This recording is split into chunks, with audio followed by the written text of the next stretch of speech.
ভগবান শিব সারাক্ষণ কার ধ্যান করেন? এই প্রশ্নটি ভক্তদের মনে খুবই গভীর ও রহস্যময়। চলুন জেনে নেই শিব সারাক্ষণ কার ধ্যান করেন। হিন্দু ধর্মগ্রন্থ অনুযায়ী মহাদেব শিব শুধুমাত্র ধ্বংসের দেবতা নন, তিনি গভীর ধ্যানমগ্ন যোগী হিসেবেও পরিচিত। তার ধ্যানের বিষয় নিয়ে বহু পুরাণে উল্লেখ আছে। শিবের ধ্যানের কেন্দ্র। অনেক পুরাণে বলা হয়েছে মহাদেব শিব সর্বদা ভগবান শ্রীরাম এর জপ করেন। তিনি রাম রাম জপে সর্বদা নির্মগ্ন থাকেন। বিশেষ করে রামায়ণে বর্ণিত আছে শিব নিজে রামের পরম ভক্ত। তিনি বিশ্বাস করেন রামের নামই মুক্তির পথ।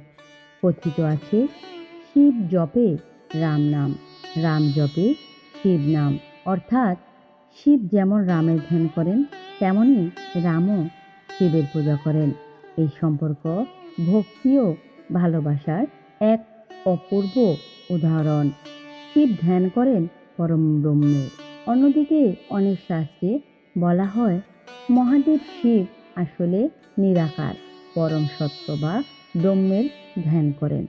যেমন শিব পুরাণে বলা হয়েছে শিব নিজেই পরম ব্রহ্ম, তাই তার ধ্যান আসলে নিজের মধ্যকার চেতনাকে উপলব্ধি করা। শিব ও শক্তি অবিচ্ছেদ্য সম্পর্ক। শিব কখনোই শক্তি ছাড়া পূর্ণ নন, তাই তিনি সর্বদা মা পার্বতীর সঙ্গেই একাত্ম অবস্থান করেন। তাই তিনি মা পার্বতী এর সঙ্গেই একাত্ম অবস্থায় থাকেন। এখানে ধ্যান মানে শুধু বসে থাকা নন, বরং শক্তি ও চেতনার মিলন। শিবের ধ্যানের বিষয় একাধিকভাবে ব্যাখ্যা করা যায়। তিনি ভগবান শ্রী রামের নাম জপ করেন, তিনি পরম ব্রহ্মের ধ্যান করেন, তিনি শক্তি পার্বতী এর সঙ্গে একাত্ম হয়ে থাকেন।